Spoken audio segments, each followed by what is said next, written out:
Welcome back to Forest Hill United Methodist Church's podcast, It Takes a Village. Today we are here with Katie Robinson, who is relatively new, speaking in terms of the last couple of years, member of Forest Hill. And so tell me a little bit about who you are for those who don't know who you are. My name is Katie. I am a nurse here in Cabarrus County, and I've been here at Forest Hill, feels like 6 months, but I think it's more going on like 5 years. Yeah, I know. Yeah. So you've worked in the atrium system, and so people around here probably recognize you at the points when you've like kind of hopped in as like nurse or things like that. Reluctantly. But you are a member of the church.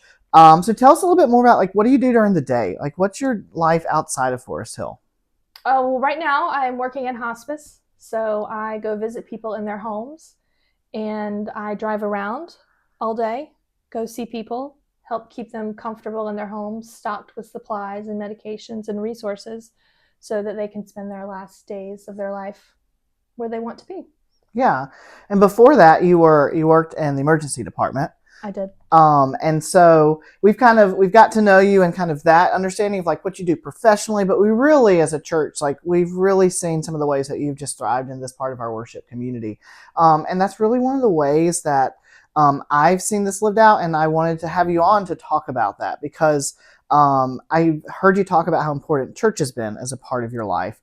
And so today we're going to talk about what church means for you or has meant for you and like in your personal life.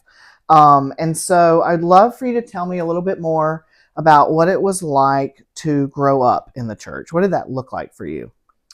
We were the typical church family. We went every Sunday. We had our row right on the front row on the right-hand side. At the front, the back? Front right-hand side. We were those front row Methodists growing up. It's where we always sat. But we went every Sunday. It wasn't a question of if we were going to be on vacation. It just was a standing item on our calendar. And then as I got older, I was a part of the youth group, the youth choir, youth handbells. I was in Scouts. Don't get any ideas, I am Justin. learning things that I did not know. I was in Scouts at church. So in middle school and high school, it was not unusual for me to be at church 2 to 3 nights a week. So I've heard a little bit about like how much time you spent at church. One of the things that I've heard you talk about a lot is about the relationships that you have had in church. It was really interesting when you started attending here and there were people in our congregation that you had known from your childhood being a part of a church in a whole different city. And it was really interesting to see like all those people kind of gather together and be like, oh my gosh, I know you from back when you were younger and things like that. And I also hear you talk about your childhood friends from youth as if they are just as close an important part of your life today. And so I think that's really cool. I think that's something that some people in the church kind of hold on to. But I'd love to hear what it looks like for those friendships that you had as a kid. What does that look like for you today with those same people? Well, I just talked to one of them on the phone for like 15 minutes last night on the way home from work. But growing up, I had a core group of friends. There were 4 of us. We were in the same grade. We started as daisies together in kindergarten, and we all went to church together. So it was Sunday school, confirmation, youth group. We graduated high school together. I am in contact in different ways with all 3 of them. Some of them live around the country. Some of them are in Western North Carolina. But we stay in touch. It varies. We're all in different points of our life, but I could call or text all 3 of them right now without a problem. Yeah, I remember you saying like a week ago, one of them like came to your house or something and you just stood and talked into the car window for like 30 minutes and moved on with your day. She just drove through the driveway. We chatted for 30 minutes and then she drove away. Yeah. So, I think that's really neat. When I think back to my childhood friends and my youth group and things like that, I don't necessarily have as deep and long lasting as those connections. So what importance does that connection and those friendships still have in your life today? Like, what value do you see in that? Having a relationship and being friends with someone that's known you for that long, I mean, they know way too much. I can't ever get rid of them. But we've gone through such significant changes and points of our life that they just know me in a way that no one else will ever know. I mean, they're as close as I could get to like having a sister, just growing up together. So what is that? So you talk about like how you're really close and like how they know you so deeply. How has that shaped your life today? Like who you are, or like how has that relationship impacted you, or what value do you see in that?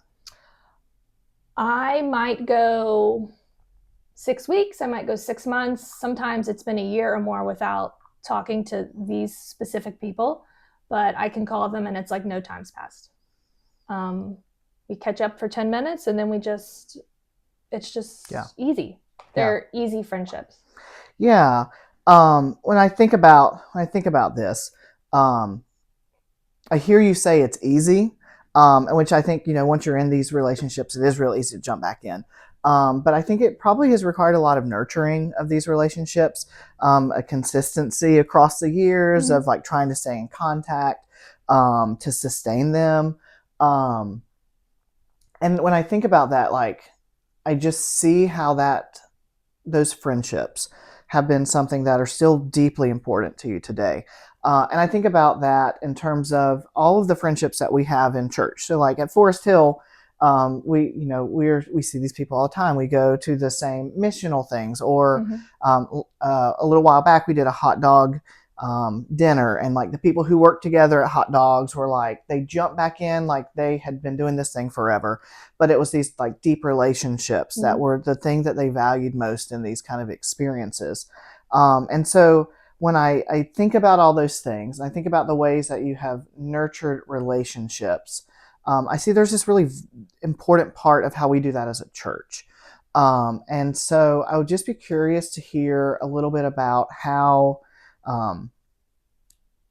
what this commitment to friendships in the church, how does that change? Like you're in different places, you're in different settings, but you still have like nurtured these things in the past, and they look different. But what value do they hold for you today?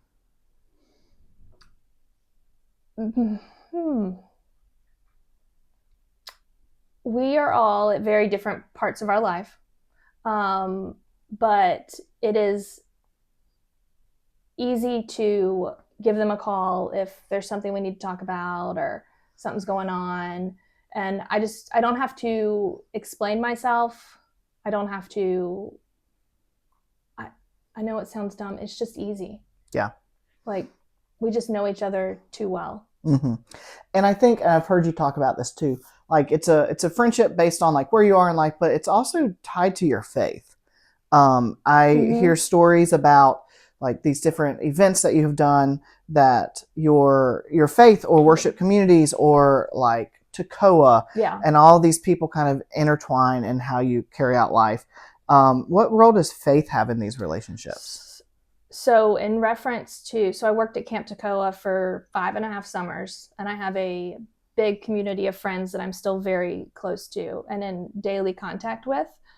And we talk about this pretty frequently, but we always talk about how this relationship with there's about 15 of us, is sustaining because it was founded in a relationship with Jesus. We all came to Camp Tekoa.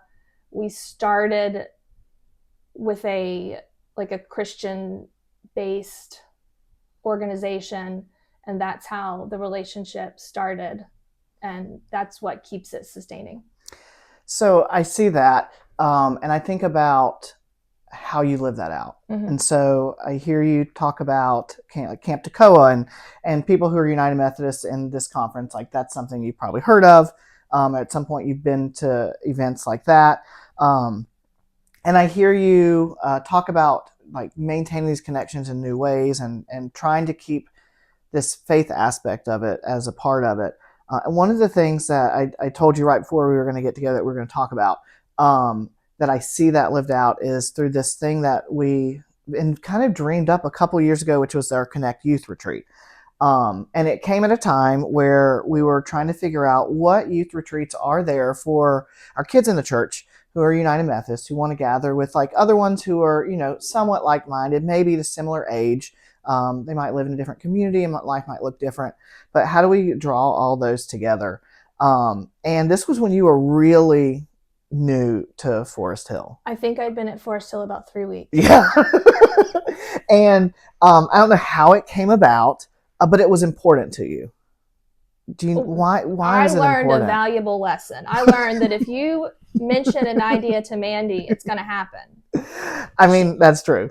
Yeah, don't tell her you want to do something. Next thing you know, it's happening. So for all of you listening or watching, you're warned. Share your ideas with Mandy, and she'll help get you connected. Yeah.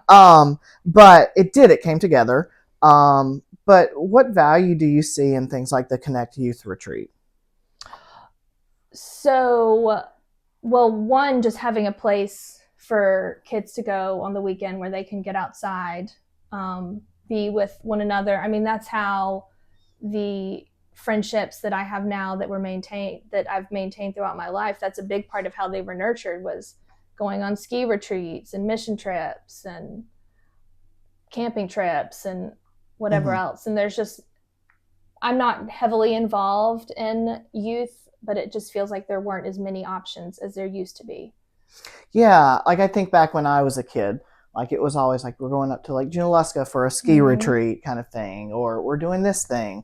And you saw this need, and you saw that it was really important in the life of the kids in our church.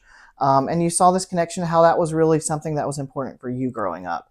And it was something that we've sought to do ever since then. And I think it's really neat to try to build these connections, ground them in a place that is rooted in like worship of our identity as followers of Christ. And then also doing these things that are really fun, because we like to go through life enjoying what we're doing and sharing these things. And they can be in the walls of the church, or they can be outside of what we expect the church to be. And so I was just thinking about these friendships that you have had, and I've thought about this kind of passion that you have for like Connect Youth Retreat and all of these things. And they have got me thinking about this Gibson Village project that we're doing. And so you've heard a lot about that here, how we're trying to do discipleship and evangelism and connect people in communities to help develop and form relationships, relationships that we hope can be sustaining in life. Like those people that you can just call up or that you see every week, or you continue to nurture and to develop. And so the church is embarking on this like journey of faith community. And so what is it that you have taken away from your time in youth and in scouting and in camping ministry, and all of these things, these friendships that you had in the church that you still have? Like, what is it that you hope that we as a church can glean from those experiences and apply to what we're doing in this new space, or even here at Forest Hill in general? Maybe this is controversial, a hot take. I don't know. I don't think the purpose of the church is what we do on Sunday mornings. Tell me, what does that mean? I can listen to music about Jesus in my car. I can listen to Mandy's podcast in my car, or her sermon in my car. I can pray by myself. I am not going to create a life-sustaining relationship during the passing of the peace. What?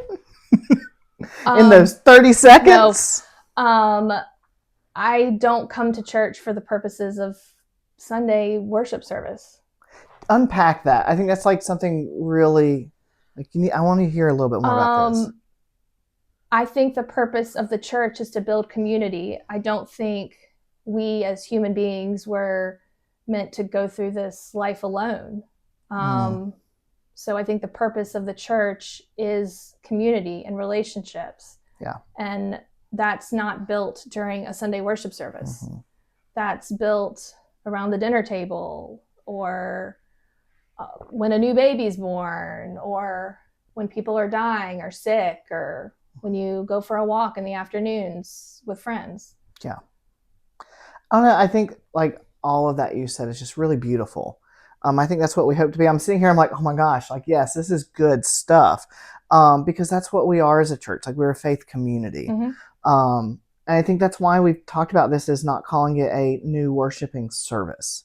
Like, it's all about connection. It's about these relationships where we can meet people where they are, like, develop them, and live out our faith with others. Not just come, receive worship, because really worship is like a giving back, but then connecting and doing all of these things. And I think that's really, I think the way you describe that's really, really what I think that we as a church hope to be.